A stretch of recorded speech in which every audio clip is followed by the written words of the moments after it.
दोस्तों नमस्कार। Personal finance की वीडियो में मैंने एक प्रश्न पूछा कि आप में से कितने लोग ये चाहते हैं कि स्टॉक मार्केट के ऊपर हम एक पूरा का पूरा कोर्स लेकर आए, वो भी फ्री।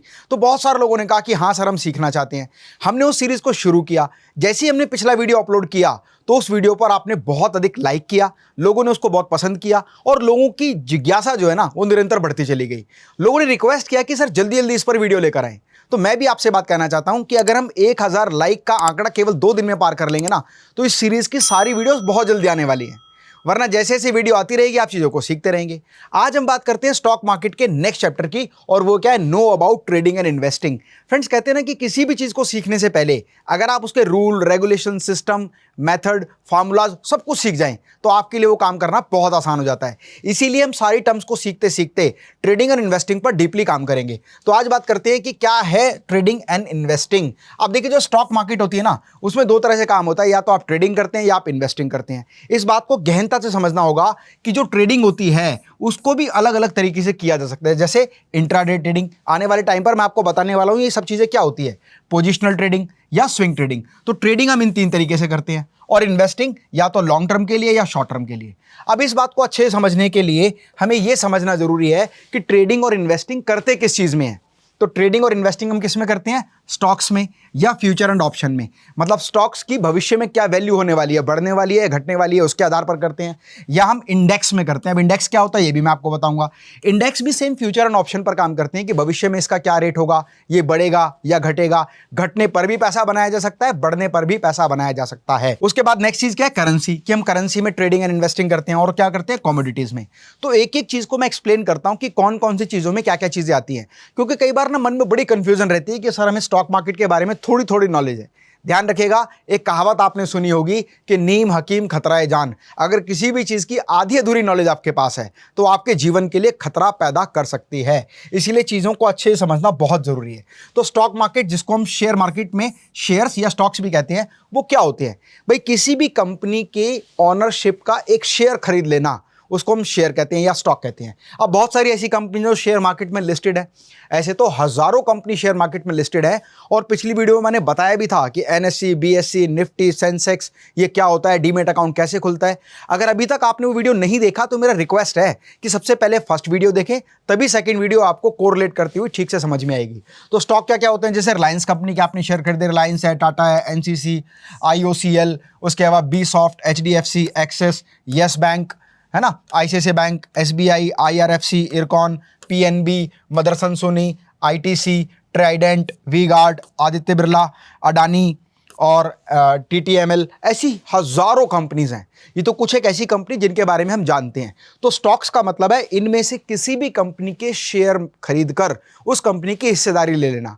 और जितने हिस्सेदारी के आप पार्टनर हैं, जितने हिस्सेदारी आपने खरीदी है, उसी में अगर आपकी हिस्सेदारी की वैल्यू बढ़ जाए तो आपको प्रॉफिट होगा, घट जाए तो आपको लॉस होगा। लेकिन प्रॉफिट या लॉस केवल उसको स्क्वायर ऑफ करने पर होगा, मतलब खत्म करने पर होगा।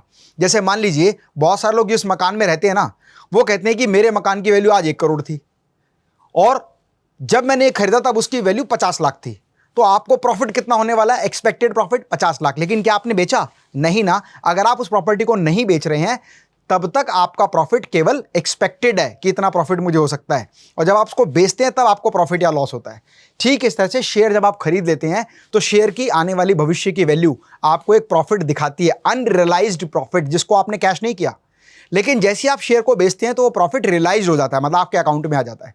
ठीक है, ये बात शेयर्स पर लागू होती है। फाइन, तो हो गया स्टॉक। स्टॉक के बाद दूसरी चीज होती है इंडेक्स। मैंने आपको बताया क्या क्या होता है, स्टॉक्स होते हैं या शेयर्स बोल सकते हैं, इंडेक्स बोलते हैं, कमोडिटी बोलते हैं, करेंसी बोलते हैं। तो इन टर्म्स को समझना बहुत जरूरी है कि इंडेक्स क्या होता है। अब देखिए, अगर आप किसी एक पर्टिकुलर कंपनी का शेयर खरीदेंगे तो उसकी कीमत घट गई तो नुकसान होगा, चाहे मार्केट कितनी भी तेजी चल रही हो। और अगर आपका शेयर का प्राइस बढ़ गया तो आपको फायदा होगा, चाहे मार्केट बढ़ रही हो या घट रही हो। मतलब मार्केट के बढ़ने या घटने से आपके शेयर प्राइस के ऊपर जो प्रभाव पड़ेगा उससे आपको क्या बेनिफिट होगा वो आपको देखना है। तो दूसरी चीज होती है, उसको बोलते हैं इंडेक्स। और इंडेक्स का मतलब क्या है कि एक ग्रुप बना दिया कि भाई हम किसी एक बैंक की बात नहीं कर रहे। हो सकता है एक्सिस बैंक बहुत नीचे है, आईसीआईसीआई बैंक बहुत नीचे है, लेकिन एचडीएफसी बहुत आगे जा रहा है। तो आपको यह देखना है कि आप क्या पर्टिकुलर किसी एक कंपनी में इन्वेस्ट करेंगे या उन कंपनी के समूह में इन्वेस्ट करेंगे। जैसे निफ्टी 50, मतलब निफ्टी 50 ने क्या कहा कि हम 50 टॉप मोस्ट कंपनीज की एक लिस्ट बना देते हैं, उनका एक एवरेज प्राइस निकाल देते हैं, उसके हिसाब से निफ्टी बढ़ेगा तो आपको प्रॉफिट होगा, घटेगा तो आपको लॉस होगा अगर आपने बाई किया हुआ है तो यहाँ पर क्या क्या होगा, निफ्टी 50 में टॉप 50 कंपनीज आती हैं, जैसे Tata, Reliance, Infosys, TCS, HDFC, ITC, Bajaj, Wipro और ऐसी बाकी बची हुई कंपनीज भी निफ्टी 50 में आती हैं। इसका मतलब जो कंपनी सही से परफॉर्म नहीं करेगी वो निफ्टी 50 से बाहर हो जाएगी और जो अच्छा परफॉर्म करेगी वो निफ्टी 50 में आ जाएगी। तो किसी एक कंपनी में इन्वेस्ट ना करके आपने इंडेक्स खरीद लिया, तो इंडेक्स की वैल्यू बढ़ेगी तो प्रॉफिट, घटेगी तो लॉस, अगर आपने बाई किया हुआ है तो। ऐसे होता है बैंक निफ्टी। अब बैंक निफ्टी क्या होता है, जैसे टॉप 50 कंपनीज का एक इंडेक्स बना हुआ है, उसी तरीके से बैंक्स का भी एक इंडेक्स बना हुआ है जिसमें टॉप मोस्ट 12 बैंक्स आते हैं, जैसे HDFC, axis, ICI, SBI, BOB, PNB, Kotak Mahindra या बंधन बैंक। तो ये ग्रुप ऑफ 12 बैंक्स हो गया। ये 12 के 12 बैंक, इनमें चाहे कोई कम परफॉर्म करे कोई ज़्यादा परफॉर्म करे, आपको देखना है कि आपके इंडेक्स की वैल्यू क्या है, क्योंकि आपने इंडेक्स पर पैसा लगाया है, मतलब आपने मार्केट के ग्रुप पर पैसा लगाया है। ये पूरा ग्रुप मिलकर कैसा परफॉर्म कर रहा है। हो सकता है कि एचडीएफसी का बैंक का शेयर जो है वो घट गया हो, एक्सेस का बढ़ गया हो, इसका न्यूट्रल हो, किसी का बढ़ रहा है किसी का घट रहा है, पर आप जहां इन्वेस्ट कर रहे हैं उसको हम बोलते हैं bank Nifty. Is that clear? तो बैंक निफ्टी का मतलब क्या है, 12 बैंक्स के शेयर प्राइस का एक समूह जहां पर आप इन्वेस्ट करने वाले हैं या ट्रेड करने वाले हैं। ऐसी होता है फिन निफ्टी। ये 20 ऐसी कंपनीज होती हैं जो फाइनेंशियल इंस्टीट्यूशंस के रूप में काम कर रही होती हैं या एक तरह से फाइनेंस पर काम करती हैं, जैसे बजाज फाइनेंस हो गया, मुथूट फाइनेंस हो गया, एसबीआई लाइफ इंश्योरेंस हो गया, एचडीएफसी लाइफ इंश्योरेंस हो गया, आईसीआईसीआई प्रूडेंशियल हो गया, पावर फाइनेंस हो गया। तो ये 20 ऐसी कंपनीज जिसके इंडेक्स को आप ट्रेड करते हैं या इन्वेस्ट करते हैं उसमें, तो इसको हम बोलते हैं इंडेक्स। तो इंडेक्स का मतलब क्या होगा, समूह, अलग अलग कंपनीज का समूह। निफ्टी की बात करें 50, बैंक निफ्टी की बात करें 12 कंपनी और फिन निफ्टी की बात करें तो 20 कंपनी। तो ये इंडेक्स होता है। अब एक बात समझ लीजिए, मैंने आपको स्टॉक के बारे में बताया, शेयर के बारे में बताया, इंडेक्स के बारे में बताया, तो दो चीज़ और हैं, करेंसी एंड कमोडिटी। लेकिन उससे पहले ना मैं आपको एक डिस्क्लोजर बताना चाहता हूं जो सेबी ने एक गाइडलाइंस निकाली है और एक्सपीरियंस के आधार पर वो कहते हैं 10 में से 9 इंडिविजुअल जब भी इक्विटी में ट्रेड करते हैं या ऑप्शन में करते हैं, सेगमेंट में करते हैं, तो उनको नेट लॉस होता है। और अगर एवरेज बोले तो हमारे देश में एवरेज जो नेट लॉस आ रहा है ना पर पर्सन, वो 50,000 का आ रहा है। इसका मतलब आप अगर किसी भी तरीके से ट्रेड करते हैं, मैंने कहा था ना कि 95% people are donating their money to 5% class, मतलब ये जो मास है ये क्लास को डोनेट कर रहा है। क्यों? क्योंकि वो जब भी ट्रेड करता है ना तो वो अपने सेंटिमेंट्स के आधार पर, मार्केट को स्टडी ना करके, इनडायरेक्ट वे में मार्केट बह रही है, बढ़ रही है तो बाय करना शुरू कर रहा है, घट रही है तो सेल करना शुरू कर रहा है, सेंटिमेंट्स के हिसाब से काम कर रहे होते हैं, ठीक है ना, जिसकी वजह से उन पे हमेशा लॉस रहता है, रिस्क रहता है, और 10 में से 9 लोग हमेशा घाटे में रहते हैं। और एवरेज घाटा कितना है, 50,000 रुपये। मतलब कई लोगों ने जहां 50,000 की पूंजी लगाई है पूरी की पूरी पूंजी डूब जाती है कई बार। तो यहां पर यह बात समझना बहुत जरूरी है कि करेंसी क्या होता है। तो मैंने आपको बताया करेंसी एंड कमोडिटी के बारे में। तो करेंसी क्या है, एक तरह से कॉन्ट्रैक्ट है। आपने किसी चीज को नहीं खरीदा लेकिन एक कॉन्ट्रैक्ट को खरीद लिया। फॉर एग्जाम्पल करेंसी में आते हैं यूरो, डॉलर, जीबीपी, जेपीवाई, तो ये क्या है, करेंसीज हैं। अब इसका ट्रेड कैसे होता है ये समझ लीजिए। मान लीजिए आज यूएसडी की कीमत है 83 रुपये और आपको लगता है कि ये कीमत 90 रुपये हो जाएगी और आपने इसी भाव में 10 खरीद लिए, मतलब 830 रुपये आपने खर्च किए और आपने एक ऑप्शन खरीद लिया, एक कॉन्ट्रैक्ट खरीद लिया कि जो यूएसडी की कीमत है ना वो 900 रुपये हो जाएगी। मतलब आपको होने वाला प्रॉफिट कितना होगा, 70 रुपये। अगर भविष्य में ऐसा हुआ तो आपको प्रॉफिट होगा। अगर मान लीजिए भविष्य में इसकी कीमत केवल 70 रुपये रह जाती है तो आपको 13 रुपये गुना में 10, 130 रुपये का आपको लॉस होगा। फाइन। लेकिन यहां पर एक मजेदार बात पता है क्या है, कि जब भी हम ट्रेड करते हैं, फ्यूचर ऑप्शन पर बात करते हैं, तो वहां पर हमें एक मार्जिन मनी मिलती है। मतलब जितना पैसा आपने डिपॉजिट किया उससे 5 गुना 10 गुना आपको वैल्यू मिलती है जिस पे आप ट्रेड कर सकते हैं। इसको मैं आगे बताने वाला हूं क्योंकि ये चीज़ समझने में ना थोड़ी सी डिफरेंट है, तो उसको अलग तरीके से समझेंगे। अभी हम कमोडिटी की बात कर रहे हैं, करेंसी की बात कर रहे हैं। तो करेंसी क्या है, आप किसी भी मुद्रा को खरीद लेते हैं, बुक कर लेते हैं उसकी फ्यूचर वैल्यू पर, जो बड़ी भी हो सकती है और घटी हुई भी हो सकती है। फाइन। उसी तरह से कमोडिटी होती है। कमोडिटीज में क्या आती है, हर वो चीज़ जिस पे आप ट्रेड कर सकते हैं, जैसे गोल्ड है, सिल्वर है, एल्यूमिनियम है, कॉपर है, नेचुरल गैस है, निकल है, रबर है या ग्रेन्स हैं, इस पर आप ट्रेड कर लेते हैं। मतलब एक कॉन्ट्रैक्ट खरीद लेते हैं। फॉर एग्जांपल गोल्ड का रेट मान लीजिए आज 7,000 है। फाइन। आपको लगता है कि आने वाले समय में गोल्ड का रेट जो होगा वो 7,500 हो जाएगा, तो आपने भविष्य का एक कॉन्ट्रैक्ट खरीद लिया इसके साइनिंग अमाउंट पर कि भई अब 7,500 होगा तो आपको प्रॉफिट होगा। अगर भविष्य में इसका रेट 6,500 रह गया तो आपको लॉस होगा। मतलब जहां पर हम कमोडिटी में फ्यूचर कॉन्ट्रैक्ट को खरीद लेते हैं उसमें कमोडिटीज आ जाती है सारी। फाइन, तो ये सारी चीजें समझना बहुत जरूरी है। अब फिर बात करते हैं कि इन्वेस्टिंग और ट्रेडिंग, इनमें डिफरेंस क्या है और हमें क्या करना चाहिए या क्या नहीं करना चाहिए। इस बात पर डिपेंड करता है कि आपका गोल क्या है इन्वेस्टिंग को लेकर या ट्रेडिंग को लेकर। तो बात करते हैं इन्वेस्टिंग की। अब जो इन्वेस्टिंग होती है ना, वो क्या होती है, दो तरह की होती है कि शॉर्ट टर्म इन्वेस्टिंग या लॉन्ग टर्म इन्वेस्टिंग। आपने कुछ समय के लिए पैसा इन्वेस्ट किया है या लंबे समय के लिए किया है, लेकिन जो भी चीज की है ना फुल कैश वैल्यू पर की है, मतलब जो उसकी पूरी वैल्यू है ना आपने पूरी वैल्यू चुका के की है। अब आपके ऊपर निर्भर करता है कि भविष्य में आप जब चाहें उस शेयर को बेचें। फॉर एग्जाम्पल मान लीजिए टाटा का एक शेयर है, उसकी वैल्यू 500 रुपये है। फाइन, 500 रुपये का एक शेयर है और आपने ऐसे 100 शेयर खरीदे हैं।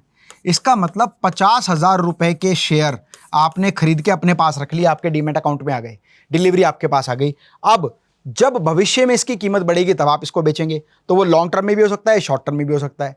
तो इन्वेस्टिंग का मतलब क्या है कि आपने जो पैसा इन्वेस्ट किया है ना वो चीज आपके पास आ गई, आप जब चाहें उसको बेचें क्योंकि आपने पूरी वैल्यू चुकाने के बाद उस चीज को परचेज किया। ठीक ऐसे मान लीजिए जैसे प्रॉपर्टी है, आपने कोई प्रॉपर्टी देखी, आपको पसंद आई, आपने प्रॉपर्टी को उस समय की वैल्यू पर खरीद लिया।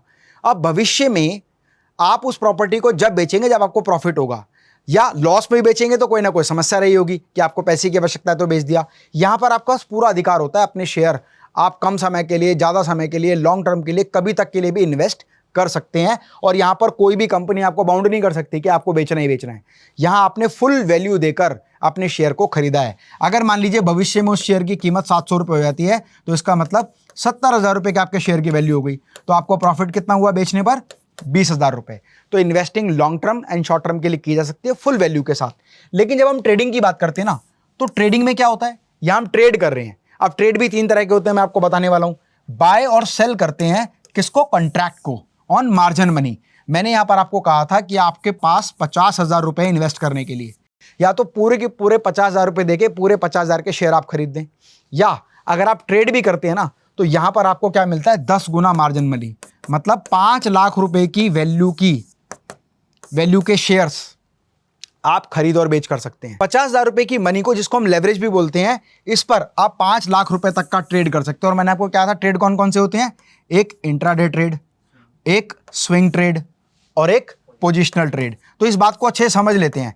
इंट्राडे ट्रेड का मतलब है कि एक ही दिन में आपको वो बाय किया है तो सेल करना पड़ेगा, सेल किया है तो बाय करना पड़ेगा, कॉन्ट्रैक्ट, क्योंकि आपने एक मार्जिन मनी दी हुई है। अगर आप सही समय पर इसको स्क्वायर ऑफ नहीं करते तो ऑटोमेटिकली 3:20 तक आपका जो ट्रेडर है वो इंतजार करेगा और उसको स्क्वायर ऑफ कर देगा। अब चाहे आप उसमें प्रॉफिट कमाएं या आपको लॉस हो, सेम डे में आपको वो कॉन्ट्रैक्ट खत्म करना पड़ेगा। बाय है तो सेल, सेल है तो बाय, अगर आप मार्जिन मनी पर कर रहे हैं, है ना। दूसरी बात, स्विंग ट्रेडिंग का मतलब क्या हुआ? आपने स्विंग ट्रेडिंग भी दोनों तरह से कर सकते हैं। आप एक कॉन्ट्रैक्ट बेस पर भी, मतलब 5 लाख की वैल्यू पर भी कर सकते हैं, या आपने जो 50,000 रुपये दिए हैं केवल इतने ही अमाउंट के उतने ही शेयर, जैसे आप इन्वेस्टिंग में करते हैं, उतने ही शेयर खरीदते हैं और अपने पास रखते हैं। बेचेंगे तो प्रॉफिट होगा क्योंकि आपको यहाँ समय की कोई बाउंडेशन नहीं दी हुई, क्योंकि आपने कोई कॉन्ट्रैक्ट बाय नहीं किया, आपने स्विंग ट्रेड किया है जिस तरह से इन्वेस्टिंग करते हैं। फाइन। उसके बाद पोजिशनल ट्रेडिंग। अब पोजिशनल ट्रेडिंग का मतलब क्या है कि आपने एक पोजीशन बाय कर ली कि भाई ये जो शेयर है 500 रुपये का, उसकी एक एक्सपायरी डेट होती है कि भाई एक एक्सपायरी के हिसाब से आपने इसको 600 रुपये वैल्यू लगाकर आपने बाय कर लिया। अगर उसकी वैल्यू 600 रुपये हो गई तो वो शेयर के पैसे, जो प्रॉफिट आएगा वो आपका होगा। मतलब कम अमाउंट पर आप ज़्यादा वैल्यू का प्रॉफिट या लॉस कर सकते हैं, ज़्यादा वैल्यू का ट्रेड कर सकते हैं मार्जिन मनी के आधार पर।